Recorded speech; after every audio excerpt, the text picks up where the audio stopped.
കേരളത്തിലെ ആളുകൾ സോളാർ വെക്കാൻ തീരുമാനിക്കുമ്പോൾ നല്ല പോലെ സ്റ്റഡി ചെയ്തിട്ടാണ് ചെയ്യുന്നത്. നല്ല പോലെ സ്റ്റഡി ചെയ്യുന്നതിന്റെ ഭാഗമായിട്ട് തന്നെ അവർ 4-5 കൊട്ടേഷൻസ് ആവറേജ് ഒരാൾ 4 കൊട്ടേഷനെങ്കിലും വാങ്ങി നോക്കി അതിന്റെ അടിസ്ഥാനത്തിലാണ് തീരുമാനം എടുക്കുന്നത്. പക്ഷെ ഒരു കുഴപ്പമുണ്ട്. ബേസിക്കലി ഈ കൊട്ടേഷൻസിനകത്ത് നമുക്ക് കിട്ടുന്നത് പലപ്പോഴും ബിൽ ഓഫ് മെറ്റീരിയൽസ് ആണ്. അതായത് ഏതെങ്കിലും ഒരു ബ്രാൻഡിന്റെ സോളാർ പാനൽ ഇത്രയാണ്, അല്ലെങ്കിൽ ഓപ്ഷൻസ് വയ്ക്കും, ഇൻവെർട്ടർ, അങ്ങനെ തുടങ്ങി വയറ്, കേബിള്, അതിൻ്റെയൊക്കെ ബ്രാൻഡ് പറയും. ഇതെല്ലാം ഓക്കെ. പക്ഷെ ഇത് കമ്പയർ ചെയ്ത് വരുമ്പോൾ അവസാനം നമ്മൾ എത്തിച്ചേരുന്ന എവിടെയാണ്? നമ്മൾ ടെക്നിക്കലി അനലൈസ് ചെയ്തിട്ടല്ല നമ്മുടെ സോളാർ സിസ്റ്റം വെക്കുന്നത്. നമ്മൾ ഒരു ബിൽ ഓഫ് ക്വാണ്ടിറ്റീസിന്റെ അടിസ്ഥാനത്തിൽ ഒരു എത്രയാണ് ചെലവ് എന്നുള്ളൊരു സംഗതി നോക്കി ആ ചെലവിന്റെ അടിസ്ഥാനത്തിലുള്ള കമ്പാരിസൺ മാത്രമേ നടത്തൂ. ഇന്നത്തെ വീഡിയോയിൽ ഞങ്ങൾ ഉദ്ദേശിക്കുന്നത് സോളാർ സിസ്റ്റത്തിന്റെ ഹാർട്ടായിട്ടുള്ള സോളാർ പാനലുകൾ അനലൈസ് ചെയ്യാനുള്ള, കമ്പയർ ചെയ്യാനുള്ള കേപ്പബിലിറ്റി എല്ലാവർക്കും ഉണ്ടാവും. ബ്രാൻഡ് നോക്കിയല്ല വാങ്ങിക്കേണ്ടത്. നമ്മുടെ പ്രദേശത്തിന്, ഞാൻ പല വീഡിയോസിലും പറഞ്ഞിട്ടുണ്ട്, നമ്മുടെ പ്രദേശത്തിന്റെ സാഹചര്യത്തിന്, നമ്മുടെ വീടിന്റെ സാഹചര്യത്തിന്, നമ്മുടെ ക്ലൈമറ്റിന്റെ സാഹചര്യത്തിന് ഇതിനെല്ലാം പറ്റുന്ന രീതിയിലുള്ള പ്രോഡക്റ്റുകൾ തിരഞ്ഞെടുത്ത് വാങ്ങിക്കണം. ഒരു ബ്രാൻഡ് എല്ലാ സ്ഥലത്തും ഒരുപോലെ പെർഫോം ചെയ്യണമെന്നില്ല. ചിലപ്പം നമുക്ക് ഫെയിലിയർ ആയിരിക്കും ഫലം. അതുകൊണ്ടാണ് ഇങ്ങനൊരു വീഡിയോ ചെയ്യുന്നത്. ഞാനിപ്പോൾ ഈ ഡിസ്പ്ലേയിൽ കാണിച്ചിരിക്കുന്നത് ഒരു ബ്രാൻഡിന്റെ, വാരി എന്ന് പറയുന്ന ബ്രാൻഡിന്റെ ഡേറ്റ ഷീറ്റാണ് ഞാൻ പ്രസന്റ് ചെയ്തിരിക്കുന്നത്. ഈ ഡേറ്റ ഷീറ്റ് എന്ന് പറയുന്നത് ഓരോ പാനലും പുറത്തു വരുമ്പോൾ അവര് ആ പാനൽ സീരീസിന് വേണ്ടിയിട്ട് ഒരു ഡേറ്റ ഷീറ്റ് പുറത്താക്കും. ആർക്ക് വേണമെങ്കിലും ഈസി ആയിട്ട് അവരുടെ വെബ്സൈറ്റിൽ പോയി ഈ ഡേറ്റ ഷീറ്റ് ഡൗൺലോഡ് ചെയ്യും. ഈ ഡേറ്റ ഷീറ്റ് ഡൗൺലോഡ് ചെയ്താൽ ആ പാനലിന്റെ കംപ്ലീറ്റ് ഡീറ്റെയിൽസ് ഉണ്ടാവും. ആ ഡീറ്റെയിൽസിന്റെ അടിസ്ഥാനത്തിൽ വേണം നമ്മൾ സോളാർ പാനൽസിനെ കമ്പയർ ചെയ്യാൻ. അത് കാണുമ്പോൾ കുറച്ച് ബുദ്ധിമുട്ടുള്ളതായിട്ടൊക്കെ തോന്നും. ആദ്യം സാധാരണക്കാർക്ക് വായിക്കാൻ പറ്റാത്തതായിട്ട് തോന്നും. പക്ഷെ ശരിക്കും അങ്ങനെയല്ല കേട്ടോ. ഇത് സാധാരണക്കാർക്കും കൂടെ വായിക്കാൻ പറ്റുന്ന രീതിയിൽ സിംപ്ലിഫൈഡ് ആയിട്ടുള്ള, വളരെ സിമ്പിൾ ആയിട്ടുള്ള കാര്യങ്ങൾ അതിനകത്ത് പറഞ്ഞിട്ടുള്ളൂ. അത് കമ്പയർ ചെയ്താൽ ചിലപ്പോൾ നമുക്ക് മൊബൈൽ കമ്പയർ ചെയ്യുന്നത്, എത്ര GB റാം, എത്ര GB ഹാർഡ് ഡിസ്ക്, ഏതാണ് പ്രോസസ്സർ, ഇങ്ങനെ കമ്പയർ ചെയ്യുന്നത് പോലെ സോളാർ പാനൽസിനെയും കമ്പയർ ചെയ്തിട്ടുണ്ട്. അതിന് സഹായിക്കുന്നതിന് വേണ്ടിയിട്ടാണ് ഈ വീഡിയോ. ഈ വീഡിയോ ഫുൾ ആയിട്ട് ഞങ്ങൾ യൂട്യൂബിൽ പോസ്റ്റ് ചെയ്യുന്നതായിരിക്കും. ഈ വീഡിയോയുടെ ഒരു കമ്പോണന്റ് മാത്രമാണ് ഇപ്പോൾ ഞങ്ങളിവിടെ കാണുന്നത്. ഞങ്ങളുടെ യൂട്യൂബ് ചാനൽ കൂടെ ഫോളോ ചെയ്ത് കഴിഞ്ഞാൽ നിങ്ങൾക്ക് ഈ വീഡിയോ ഫുൾ ആയിട്ട് കാണാൻ പറ്റും. അത് ഞങ്ങളുടെ കമന്റ് ബോക്സിൽ യൂട്യൂബിൽ ലിങ്ക് കൊടുത്തു. Okay, let's start. ഇങ്ങനെയാണ് തുടങ്ങുന്നത്. വാരി എന്ന് പറയുന്ന ബ്രാൻഡിന്റെ ലോഗോ, ബാക്കി ഡീറ്റെയിൽസ് ഇവിടെ വെച്ചിട്ടുണ്ട്. അവരുടെ എലൈറ്റ് സീരീസ് പാനൽസ് ആണ് അവർ വെക്കുന്നത്. എൻ ടൈപ്പ് എന്ന് ഇവിടെ എഴുതിയിട്ടുണ്ട്. എൻ ടൈപ്പ് എന്നുള്ളതുകൊണ്ട് ഉദ്ദേശിക്കുന്നത് എൻ ടൈപ്പ് സെമി കണ്ടക്ടേഴ്സ് ആണ് യൂസ് ചെയ്തിരിക്കുന്നത് എന്നുള്ളതാണ്. എൻ ടൈപ്പ് സെമി കണ്ടക്ടേഴ്സും ഉണ്ട്, പി ടൈപ്പ് സെമി കണ്ടക്ടേഴ്സും ഉണ്ട്. ഇതിനു മുമ്പുള്ള പല ടെക്നോളജികളിലും പി ടൈപ്പ് ആയിരുന്നു. ഇപ്പോൾ ടോപ്പ് കോൺ പാനലൊക്കെ വരുമ്പോഴത്തേക്ക് എൻ ടൈപ്പ് പാനൽസ് ആണ് യൂസ് ചെയ്യുന്നത്. അതുകൊണ്ടാണ് എൻ ടൈപ്പ് എന്നവരോട് മെൻഷൻ ചെയ്തിട്ടുള്ളത്. എൻ ടൈപ്പ് എന്ന് വെച്ച് കഴിഞ്ഞാൽ ഇലക്ട്രോൺസ് വരുന്നത്, പി ടൈപ്പ് എന്ന് പറഞ്ഞാൽ ഹോൾസ് വരുന്നത്. ഓക്കെ, അത് കഴിഞ്ഞ് താഴത്തെ ഒരു നമ്പർ കൊടുത്തിട്ടുണ്ട്, BIN 717615 to BIN 17645. എന്താണ് ഉദ്ദേശിക്കുന്നത്? BIN എന്ന് പറഞ്ഞാൽ BI ഇൻഡിക്കേറ്റ്സ് ഫോർ ബൈഫേഷ്യൽ, രണ്ട് സൈഡിൽ നിന്നും ലൈറ്റിൽ വർക്ക് ചെയ്യുന്ന ബൈഫേഷ്യൽ പാനൽസ് ആണ് ഈ പാനൽസ്. രണ്ടാമത്തത് N എന്ന് പറയുന്നത് N ടൈപ്പ് പാനൽസ് ആണ്. 17 എന്ന് പറഞ്ഞാൽ 17 ബസ് ബാറുകൾ. അതായത് സോളാർ പാനൽസിൽ നമ്മൾ വെള്ള കളറിൽ, സിൽവർ കൊണ്ടോ അലൂമിനിയം കൊണ്ടോ ഉള്ള ലൈൻസ് കണ്ടിട്ടില്ല. ഈ ലൈൻസ് സെല്ലിനകത്ത് കറണ്ട് കണ്ടക്ട് ചെയ്ത് കൊണ്ടുപോകുന്നതിന് വേണ്ടിയിട്ടാണ് ഈ ലൈൻസ് വെച്ചിരിക്കുന്നത്. അപ്പോൾ ആ കറണ്ട് കണ്ടക്ട് ചെയ്യുന്ന ലൈൻസ് ആണ് ബസ് ബാർസ്. 17 ബസ് ബാർ ആണ് ബേസിക്കലി ഈ പറഞ്ഞ പ്രോഡക്റ്റിന് അവർ കൊടുത്തിരിക്കുന്നത്. അതുകൊണ്ടാണ് 17 എന്ന് വരുന്നത്. 615 എന്ന് ഉദ്ദേശിക്കുന്നത് 615 വാട്ട്സ് ഈ പാനൽ മോഡ്യൂൾ, ഈ ഓവറോൾ മോഡ്യൂൾ പ്രൊഡ്യൂസ് ചെയ്യും എന്നാണ് ഉദ്ദേശിക്കുന്നത്. Okay, done. രണ്ടാമത് framed dual glass bifacial module. എന്താണ് framed dual glass bifacial module എന്ന് നമ്മൾ ഉദ്ദേശിക്കുന്നത്? ബേസിക്കലി ഡ്യുവൽ ഗ്ലാസ് എന്നുള്ളത് വളരെ ഇമ്പോർട്ടൻ്റ് ആണ് ഇതിനകത്ത്. അതാണ് നമ്മൾ അറിഞ്ഞിരിക്കേണ്ട കാര്യം. സോളാർ പാനലിൽ ചിലപ്പോൾ ഫ്രണ്ടിലും മുകളിലും ഗ്ലാസ് വരും, താഴെയും ഗ്ലാസ് വരും. കാര്യം ബൈഫേഷ്യൽ ആണല്ലോ, താഴെ നിന്നുള്ള ലൈറ്റ് കൂടെ മേലോട്ട് കയറാം. അപ്പൊ രണ്ട് സൈഡിലും ഗ്ലാസ് വരും. ചിലതിന് ബാക്ക് ഷീറ്റ് ആണ് വരുന്നത്. ബാക്ക് ഷീറ്റ് വരുന്നത് നഷ്ടമാണ്. പ്രത്യേകിച്ച് നമ്മുടേതുപോലുള്ള ക്ലൈമറ്റിൽ, പ്രത്യേകിച്ച് കൊച്ചി, ആലപ്പുഴയൊക്കെ പോലുള്ള തീരപ്രദേശങ്ങളുടെ ക്ലൈമറ്റിലും ഈ പറഞ്ഞ ബാക്ക് ഷീറ്റ് വന്നു കഴിഞ്ഞാൽ പെട്ടെന്ന് ഡീഗ്രേഡ് ആവും. അത് ആ സലൈനിറ്റിയുമായിട്ട് റിയാക്ട് ചെയ്യുന്നതാണ്. അങ്ങനെ റിയാക്ട് ചെയ്ത് ഈ പാനലിന്റെ ഡീഗ്രഡേഷൻ, അതായത് പാനലിന്റെ എഫിഷ്യൻസി കുറഞ്ഞ് താഴേക്ക് വരും. അപ്പോൾ ഈ ഒരു പ്രശ്നം പാനലിൽ ഉണ്ടാവും. അപ്പോൾ ആ പ്രശ്നം ഇതിനില്ല എന്നാണ് നമുക്കിത് വായിച്ചാൽ മനസ്സിലാക്കാൻ കഴിയുന്നത്. ബൈഫേഷ്യൽ ഡുവൽ ഗ്ലാസ് ആണ്.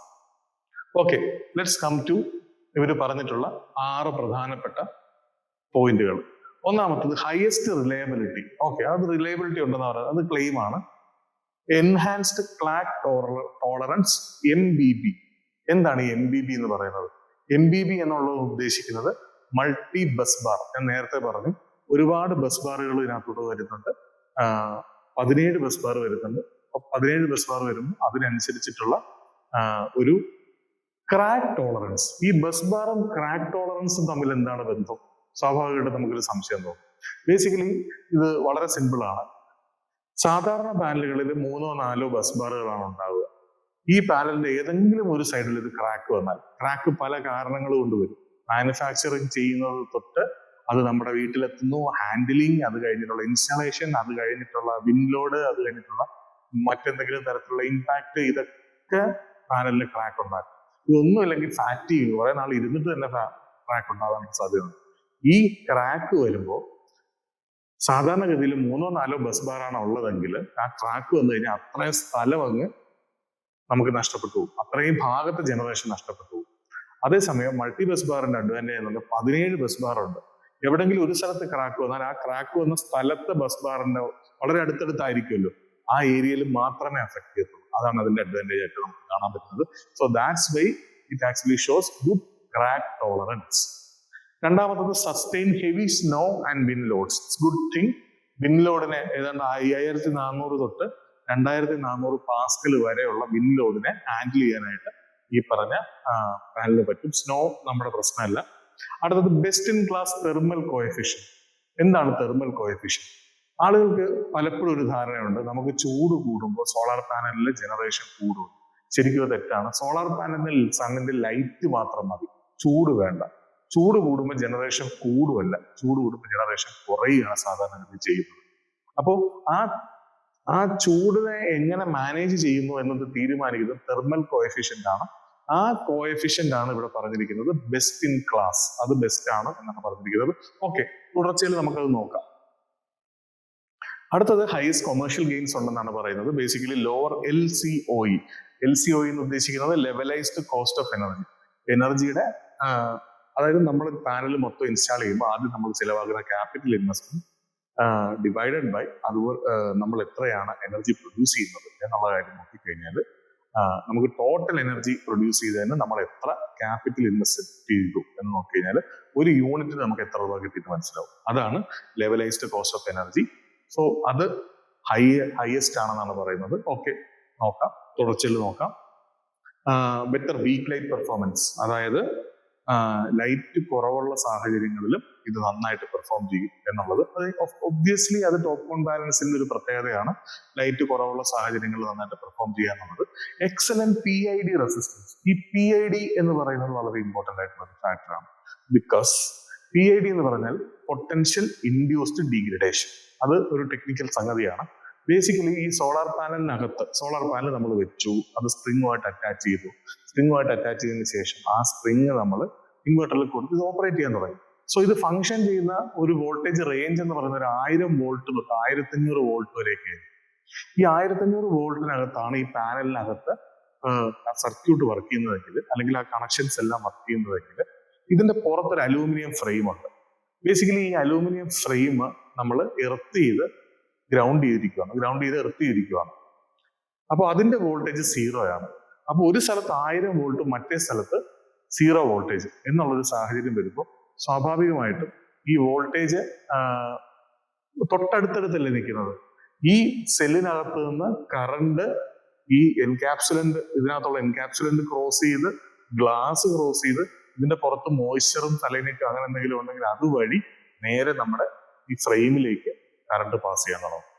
സോ അങ്ങനെ കറണ്ട് പാസ് ചെയ്യുന്നത് എർത്ത് ചെയ്ത് പോകും. അതുകൊണ്ട് അപകടമൊന്നുമില്ല, അതൊരു ലോസ് ആണ്. പക്ഷെ ഭയങ്കര ഭീകരമായ ലോസ് ഒന്നുമില്ല. പക്ഷെ അപ്പൊ സംഭവിക്കുന്നത്, അങ്ങനെ നടക്കുമ്പോൾ സോഡിയം അയോൺസ് ഇതിനകത്ത് വന്ന് ഡിപ്പോസിറ്റ് ആവും. സോഡിയം അയോൺസ് ഡിപ്പോസിറ്റ് ആയി കഴിഞ്ഞാൽ പിന്നെ ലൈറ്റിനെ അബ്സോർബ് ചെയ്യാനും കൺവേർട്ട് ചെയ്യാനുള്ള പാനലിന്റെ കപ്പാസിറ്റി കുറഞ്ഞു, ഇലക്ട്രോൺസ് കുറെ ഇതിനകത്ത് നഷ്ടപ്പെട്ടു, സോഡിയം അയോൺസ് ഇതിനകത്ത് വന്ന് ലോക്ക്ഡ് ആവും. അപ്പോൾ നമ്മുടെ ഡയോഡിന്റെ എഫിഷ്യൻസിയിൽ അത് ബാധിക്കും. സ്വാഭാവികമായിട്ടും ഇതിന്റെ ജനറേഷൻ കുറയും. ഇതൊരു വലിയ പ്രശ്നമാണ്. അപ്പോൾ ഈ പ്രശ്നത്തെ മറികടക്കാൻ കഴിയും എന്നുള്ളതാണ് ഇവർ പറയുന്നത്. എക്സലന്റ് PID റെസിസ്റ്റൻസ്, ഇങ്ങനെയുള്ള ഒരു പ്രശ്നത്തെ റെസിസ്റ്റ് ചെയ്യാനുള്ള കേപ്പബിലിറ്റി ഉണ്ട് ഈ സെൽസിന് എന്നുള്ളതാണ് ഇത് പറയുന്നത്. അതാണ് ഏറ്റവും പ്രധാനപ്പെട്ട മറ്റൊരു സംഗതി. ഇനി നമുക്ക് ടെക്നിക്കൽ ഡീറ്റെയിൽസിലേക്ക് വരാം. IV വേരിയേഷൻ വിത്ത് ഇറീഡിയൻസ്. ഇറീഡിയൻസ് എന്ന് പറഞ്ഞ വാക്ക് കേട്ട് പേടിക്കേണ്ട. ഇറീഡിയൻസ് എന്ന വാക്കുകൾ സിമ്പിൾ ആണ്. ഇറീഡിയൻസ് എന്ന് വെച്ച് കഴിഞ്ഞാൽ സണ്ണിൽ നിന്ന് നമുക്ക് കിട്ടുന്ന ലൈറ്റ്, എനർജി നല്ലതിനെ പറയുന്നത്, ഹീറ്റ് നല്ലതിനെ പറയുന്നത് ലൈറ്റ് എന്നാണ് പറയുന്നത്. So irradiance is a light. IV variation, IV എന്ന് പറഞ്ഞാൽ I എന്ന് പറഞ്ഞ കറണ്ട്, V എന്ന് പറഞ്ഞ വോൾട്ടേജ്. വോൾട്ടേജും കറണ്ടും ലൈറ്റിനനുസരിച്ച് എങ്ങനെ കുറയുന്നു കൂടുന്നു എന്നാണ് കാണിച്ചിരിക്കുന്നത്. സാധാരണഗതിയിൽ സൂര്യനിൽ നിന്ന് നമുക്ക് കിട്ടുന്ന സൺലൈറ്റിന്റെ ഏകദേശം ഒരു ക്വാണ്ടിറ്റി എന്ന് നമ്മൾ അനുമാനിക്കുന്നത് 1000 വാട്ട് പെർ മീറ്റർ സ്ക്വയർ ആണ്. അതായത് ഒരു മീറ്റർ സ്ക്വയർ ഏരിയയിൽ 1000 വാട്ട് എനർജി സണ്ണിൽ നിന്ന് നമുക്ക് കിട്ടുന്നുണ്ട്. അപ്പൊ അങ്ങനെ സണ്ണിൽ നിന്ന് നമുക്ക് കിട്ടുന്നുണ്ടെങ്കിൽ ഇത് കാണിക്കുന്നത്, ഇതിന്റെ IV കർവ് കാണിക്കുന്നത് ഏകദേശം 645 വാട്ട്സ് ആണ് ഇതിന്റെ power point, maximum power point ആയിട്ട് ഈ പോയിന്റിൽ കാണിച്ചിട്ടുണ്ട്. 645 വാട്ട്സ് കിട്ടും 1000 കിട്ടിയാൽ. പക്ഷെ 1000 എപ്പോഴും കിട്ടുമോ? അതാണ് പ്രശ്നം. കാര്യം ഫുൾ ടൈം സണ്ണ് നമുക്ക് ഒന്ന് പെർപെൻഡിക്കുലർ ആയിട്ട് നിൽക്കുമല്ല, രണ്ട് ക്ലൗഡും ബാക്കിയുള്ള സാധനങ്ങളും ഒക്കെ ഫാക്ടർ ചെയ്യുമ്പോഴത്തേക്ക് നമുക്ക് ഇൻസിഡന്റ് റേഡിയേഷൻ ഏകദേശം ഒരു 800 600 ഒക്കെ ആയിരിക്കും കിട്ടുന്നത്. അപ്പൊ അതിനനുസരിച്ച് എങ്ങനെ കുറയും നോക്കുക. 1000 വാട്ട് പെർ മീറ്റർ സ്ക്വയറിന് 645, 800 വാട്ട് പെർ മീറ്റർ സ്ക്വയറിന് 517, 600 വാട്ട് പെർ മീറ്റർ സ്ക്വയറിന് 386 കിട്ടുന്നത്. സോ ഇത് കാണിക്കുന്നത് ഇതിന്റെ ഒരു ആവറേജ് ആയിരിക്കും നമുക്ക് കിട്ടുക എന്നുള്ളതാണ്. ഇത് ആക്ച്വലി നമുക്ക് എഫക്റ്റീവ് ആവുന്നത് നമ്മൾ ഇതിനെ കമ്പയർ ചെയ്ത് തുടങ്ങുമ്പോഴാണ്, വേറൊരു പാനലുമായിട്ട് വെച്ച് കമ്പയർ ചെയ്ത് തുടങ്ങുമ്പോഴാണ്. അത് ഞാൻ വേറെ വീഡിയോസിൽ ചെയ്യാം. ഇനി വാറണ്ടിയെ സംബന്ധിച്ചിട്ട് ഇവര് ഒരു ഗ്രാഫിന്റെ രൂപത്തിലാണ് വാറണ്ടി ഇതിനകത്ത് കൊടുത്തിരിക്കുന്നത്. നമുക്ക് നോക്കാം. ഇതിന്റെ ഈ സൈഡിൽ പ്ലോട്ട് ചെയ്തിരിക്കുന്നതിന്റെ എഫിഷ്യൻസിയാണ്, ഈ സൈഡിൽ പ്ലോട്ട് ചെയ്തിരിക്കുന്നത് ഈ പാനലുകളുടെ വർഷമാണ്, എത്ര വർഷം എന്നുള്ളതാണ്. അപ്പൊ ഇവിടെ നോക്കിയാൽ കാണാം, ആദ്യം 100% എഫിഷ്യൻസി, അതിങ്ങനെ കുറഞ്ഞ് 30ാമത്തെ വർഷം എത്തുമ്പോഴത്തേക്ക് 87.4 ഇതെത്തണം. 87.4 താഴേക്ക് പോയാൽ നമുക്ക് വാറണ്ടി, പെർഫോമൻസ് വാറണ്ടി ക്ലെയിം ചെയ്യാം, പാനൽ മാറ്റി തരാൻ ബാധ്യതയുണ്ട്. ഇത് മുൻപ് ഇതൊരു സ്റ്റെപ്ഡ് അപ്രോച്ച് ആയിരുന്നു. സ്റ്റെപ്ഡ് അപ്രോച്ച് കണ്ട ഈ ഗ്രേ കളറിൽ കാണിച്ചിരിക്കുന്ന സ്റ്റെപ്ഡ് അപ്രോച്ച് പഴയ സ്റ്റാൻഡേർഡ് പെർഫോമൻസ് വാറണ്ടി, അതായത് 94.6% വരെ അതിൽ താഴേക്ക് ഡീഗ്രഡേഷൻ വന്നു കഴിഞ്ഞാൽ 12 വർഷത്തിനുള്ളിൽ നമുക്ക് പാനൽ മാറി കിട്ടും. 12 വർഷം വരെ നമുക്ക് പാനൽ മാറി കിട്ടും.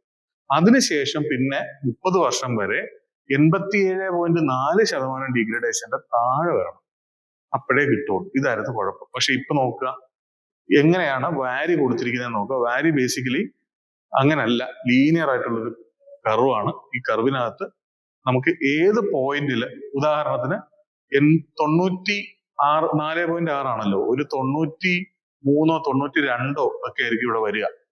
ഈ പോയിന്റിൽ അത്രയും വന്നാൽ 15 വർഷം കഴിയുമ്പോൾ 90 താഴേക്ക് പോയാൽ പോലും നമുക്ക് വാറണ്ടി കിട്ടും. പഴയ അവസ്ഥയിലായിരുന്നെങ്കിൽ അങ്ങനെ കിട്ടത്തില്ല. 86 87.4 താഴത്തേക്ക് പോകണം. So this is an advantage. ഇങ്ങനെയാണ് ഒരു വാറണ്ടിയെ പറ്റി പറയുന്നത്. നെക്സ്റ്റ്, ഇതിന്റെ ഇലക്ട്രിക്കൽ ക്യാരക്ടറിസ്റ്റിക്സ് ആണ് ഇവിടെ കാണിച്ചിരിക്കുന്നത്. ഈ ഒരു സൈഡിൽ പാനലിന്റെ മോഡൽ ഏതാണെന്ന് അവർ പ്ലോട്ട് ചെയ്തിട്ടുണ്ട്. മാക്സിമം പവർ എത്രയാണ്, മാക്സിമം വോൾട്ടേജ് എത്രയാണ്, മാക്സിമം കറണ്ട് എത്രയാണ്, അതുപോലെ തന്നെ ഷോർട്ട് സർക്യൂട്ട് കറണ്ട് എത്രയാണ്, ഓപ്പൺ സർക്യൂട്ട് വോൾട്ടേജ് എത്രയാണ്, ഇതെല്ലാം ഇവർ കാണിച്ചിട്ടുണ്ട്. അതുപോലെ മോഡ്യൂളിന്റെ എഫിഷ്യൻസി ഇവിടെ പ്ലേസ് ചെയ്തിട്ടുണ്ട്. ഇതിനകത്ത് ഈ ഷോർട്ട് സർക്യൂട്ട് കറണ്ടും ഓപ്പൺ സർക്യൂട്ട് വോൾട്ടേജും എന്ന് പറയുന്നത് ഏറ്റവും ഇമ്പോർട്ടന്റ് ആവുന്നത് ഇൻവെർട്ടർ ഏതാണെന്ന് തീരുമാനിക്കുന്ന സമയത്തും ബാക്കിയുള്ള ഇലക്ട്രിക്കൽ കാര്യങ്ങൾ ചെയ്യുന്ന സമയത്തുമാണ്. അത് ടെക്നിക്കൽ ആൾക്കാർ അത് ഹാൻഡിൽ ചെയ്തോളും. നമുക്ക് ഇമ്പോർട്ടന്റ് Pmax ആണ്, പവർ, മാക്സിമം പവർ ജനറേറ്റ് ചെയ്യുന്ന എപ്പോഴാണ്. ഇവിടെ ഇപ്പൊ 2 ടേബിൾ ആയിട്ടാണ് കൊടുത്തിരിക്കുന്നത്. ഒന്നിൽ STC എന്ന് എഴുതിയിട്ടുണ്ട്, മറ്റേതിൽ NOCT എന്ന് എഴുതിയിട്ടുണ്ട്. STC എന്ന് പറഞ്ഞാൽ സ്റ്റാൻഡേർഡ് ടെസ്റ്റ് കണ്ടീഷൻ. ബേസിക്കലി ഈ സോളാർ പാനൽസ് എല്ലാം ടെസ്റ്റ് ചെയ്യുന്നത് ഒരു ലബോറട്ടറി കണ്ടീഷനാണ്, സ്റ്റാൻഡേർഡ് ടെസ്റ്റ് കണ്ടീഷനാണ്. സ്റ്റാൻഡേർഡ് ടെസ്റ്റ് കണ്ടീഷൻ എന്തുവാണെന്ന് ഇവിടെ എഴുതിയിട്ടുണ്ട്. 1000 watt per metre square light perpendicular ആയിട്ട് അടിച്ച് 25 degree Celsius cell temperature maintain ചെയ്ത് കിട്ടുമ്പോഴാണ് ഈ 615 വാട്ട്സ് എന്നുള്ള എഫിഷ്യൻസിയിലേക്ക് അല്ലെങ്കിൽ ജനറേഷനിലേക്ക് ഈ പാനൽ എത്തുന്നത്. അതേസമയം NOCT എന്ന് പറഞ്ഞു കഴിഞ്ഞാൽ ഓപ്പൺ എൻവയോൺമെന്റ് ആണ്. അപ്പൊ അത്തരം ഒരു സാഹചര്യത്തിൽ നോമിനൽ ഓപ്പറേറ്റിംഗ് സെൽ ടെമ്പറേച്ചർ എന്ന് പറയുന്ന ഒരു ടെമ്പറേച്ചറിൽ ഇത് വർക്ക് ചെയ്ത് നോക്കും. അത് കുറച്ചുകൂടെ കുറഞ്ഞ ടെമ്പറേച്ചർ ആണ്. ആ അതെന്തുകൊണ്ടാന്ന് വെച്ചാൽ ടെസ്റ്റ് ചെയ്യുന്ന സ്ഥലം അതായതുകൊണ്ടാണ്. Basically ambient temperature 20 degree Celsius ആയിട്ട് കൊടുത്തിട്ടാണ് വർക്ക് ചെയ്തത്. അങ്ങനെ വരുമ്പോൾ എഫിഷ്യൻസി എത്രത്തോളം കുറഞ്ഞു എന്ന് നമ്മൾ പ്രത്യേകം ശ്രദ്ധിക്കേണ്ടതുണ്ട്. അതുപോലെ തന്നെ ഇമ്പോർട്ടന്റ് ആയിട്ടുള്ള ഒരു കാര്യമാണ് 20 ഡിഗ്രിയിലല്ല നമ്മുടെ നാട്ടില് പാനൽ വർക്ക് ചെയ്യാൻ പോകുന്നത്. അത് ഞാൻ അടുത്ത സ്ലൈഡിൽ പറയാം. ഓക്കെ, അപ്പൊ ഇത്രയും കാര്യങ്ങളാണ് നമ്മൾ ഇതിനകത്ത് ശ്രദ്ധിക്കേണ്ടത്. അതുപോലെ സിസ്റ്റം വോൾട്ടേജ് ഇത് ഇൻസ്റ്റാളേഷനുമായിട്ട് ബന്ധപ്പെട്ടതാണ്. സീരീസ് ഫ്യൂസ് റേറ്റിംഗ് എത്ര കൊടുക്കണം എന്നുള്ളതും ഒക്കെ ഇതുമായിട്ട് ബന്ധപ്പെട്ട കാര്യങ്ങൾ തന്നെയാണ്. അടുത്തത് ബൈഫേഷ്യൽ ഔട്ട്പുട്ട്. ഇത് ബൈഫേഷ്യൽ പാനൽ എന്ന് അവർ ആദ്യം പറഞ്ഞിട്ടുണ്ടായിരുന്നു. ബേസിക്കലി ബൈഫേഷ്യൽ എന്ന് പറഞ്ഞാൽ മേളിൽ നിന്നുള്ള ലൈറ്റ് ഈ പാനലിൽ വന്നു, മിച്ചമുള്ള ലൈറ്റ് താഴേക്ക് പോയി, അത് താഴത്ത് നിന്ന് റിഫ്ലക്ട് ചെയ്ത് വീണ്ടും ബാക്കിൽ കൂടെ കറണ്ട് ജനറേറ്റ് ചെയ്യാനുള്ള ഫെസിലിറ്റിയാണ്. അപ്പൊ ബൈഫേഷ്യൽ ഔട്ട്പുട്ട് എങ്ങനെയാണ് ഇതിന് കിട്ടുന്നതെന്ന് ഇവിടെ കാണിച്ചിട്ടുണ്ട്.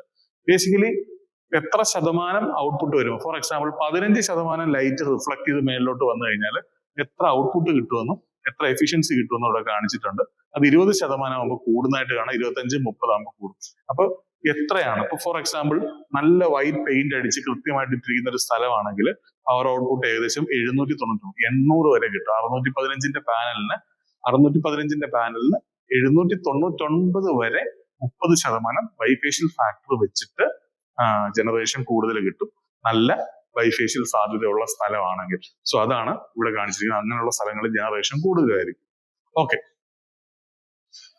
അടുത്തത് തെർമൽ ക്യാരക്ടറിസ്റ്റിക്സ് ആണ്. ഞാൻ വീഡിയോ തുടങ്ങുമ്പോൾ നിങ്ങളോട് പറഞ്ഞു, ബേസിക്കലി ഇതിനകത്ത് ഹൈ തെർമൽ കോഎഫിഷ്യന്റ് എന്ന് അവർ പറഞ്ഞിട്ടുണ്ടായിരുന്നല്ലോ.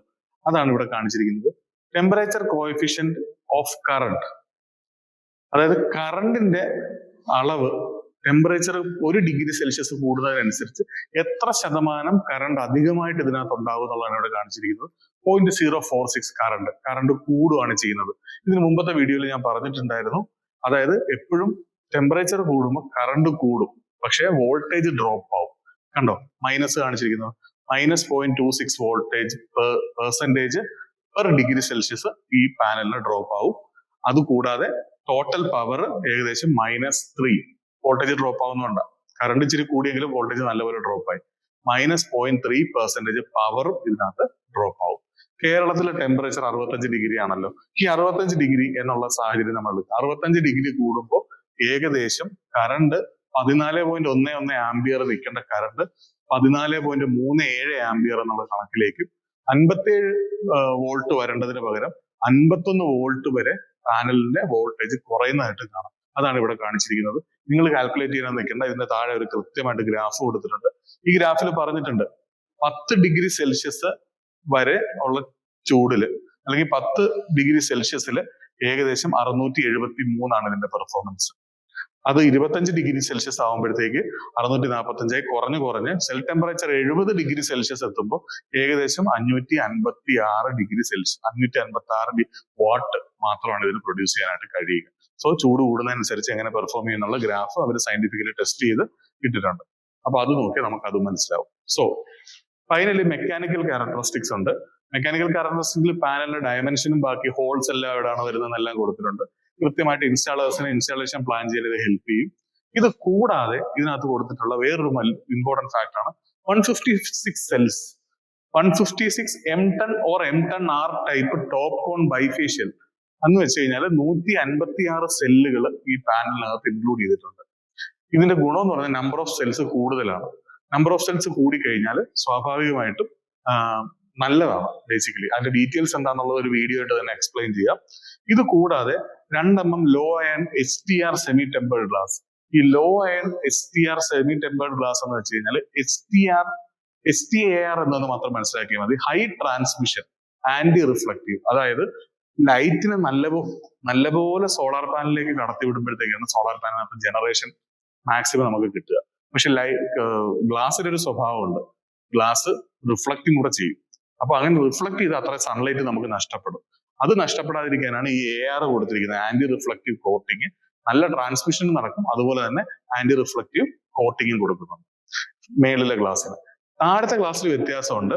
2mm low iron printed semi tempered glass. എന്താണ് ലോ അയൺ എന്നുള്ള കാര്യം നമ്മൾ മനസ്സിലാക്കണം. ലോ അയൺ എന്ന് പറഞ്ഞു കഴിഞ്ഞാൽ എല്ലാ ഗ്ലാസ്സിലും വരുന്ന ഒരു ഇമ്പ്യൂരിറ്റിയാണ് അയൺ ഓക്സൈഡ്. ബേസിക്കലി ഈ ഇമ്പ്യൂരിറ്റി വന്നു കഴിയുമ്പോൾ സംഭവിക്കുന്നത് എന്താണെന്ന് വെച്ച് കഴിഞ്ഞാൽ ഇത് ലൈറ്റിനെ അബ്സോർബ് ചെയ്യും.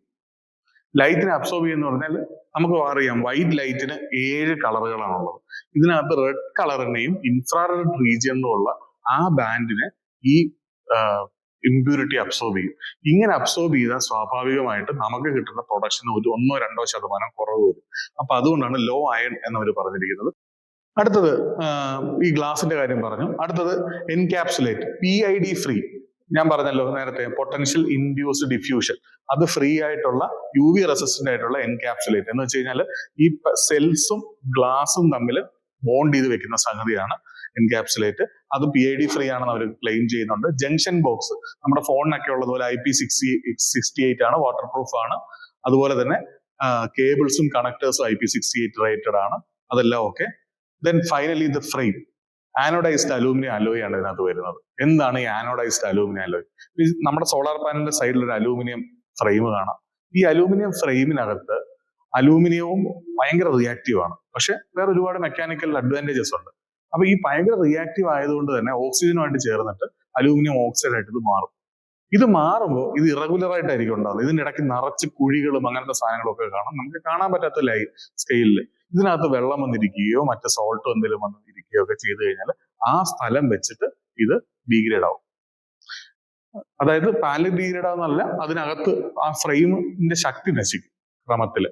അപ്പോ സ്വാഭാവികമായിട്ടും ഇത് ആനോഡൈസ് ചെയ്യുക എന്ന് വെച്ച് കഴിഞ്ഞാൽ ഇത് ഓൾറെഡി ചാർജ് ചെയ്തിട്ട് ആ ഓക്സിജന്റെ ഒരു ലെയർ അവിടെ വരാൻ അനുവദിക്കും. അത് ഈവൻ ആയിട്ടായിരിക്കും, യൂണിഫോം ആയിട്ടായിരിക്കും. അപ്പൊ ഇതുപോലുള്ള പോർസോ അതുപോലത്തെ സംഗതികളൊന്നും കാണത്തില്ല. അതാണ് ഇവർ ആനോഡൈസ് എന്ന് ഉദ്ദേശിക്കുന്നത്. പിന്നെ 12 വർഷം പ്രോഡക്റ്റ് വാറണ്ടി, 30 വർഷം പവർ ഔട്ട്പുട്ട് വാറണ്ടി, ഇത്തരത്തിലുള്ള കാര്യങ്ങളെല്ലാം അവർ പറഞ്ഞിട്ടുണ്ട്. ആൻഡ് ഇത് ഇറക്കിയിട്ടുള്ള വർഷം എന്ന് പറയുന്നത് 3/1/2025 ആണ്. അതായത് 1 വർഷമായിട്ടുള്ള ഇറങ്ങിയിട്ട്, 1.5 വർഷമായി. പക്ഷെ നമ്മുടെ നാട്ടിലേക്കൊക്കെ വരുന്ന ഒരു കാലം വെച്ച് നോക്കുമ്പോൾ ഇപ്പൊ മാർക്കറ്റിൽ നിൽക്കുന്ന പാനലാണിത്. അപ്പോ ഇത്രയും പഴക്കമുള്ള, അപ്പൊ അത് പ്രത്യേകം നോക്കണം. നമ്മൾ പഴയ പാനലിന്റെ എടുത്ത് നോക്കിയിട്ട് കാര്യമില്ല, പുതിയ പാനലിന്റെ എടുത്ത് നോക്കും.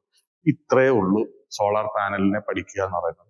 ഇത്രയും കാര്യങ്ങൾ നോക്കി മനസ്സിലാക്കാൻ പറ്റി നമുക്ക് പാനൽ ടു പാനൽ കമ്പാരിസൺ വളരെ ഈസി ആയിരിക്കും. ഞാനും ഹെൽപ്പ് ചെയ്യാം. വരുന്ന വീഡിയോസിൽ ഇനി പുതിയ ഡീറ്റെയിൽസും ഈ പാനൽ ടു പാനൽ കമ്പാരിസൺ ആയിട്ട് വരാം. Thank you.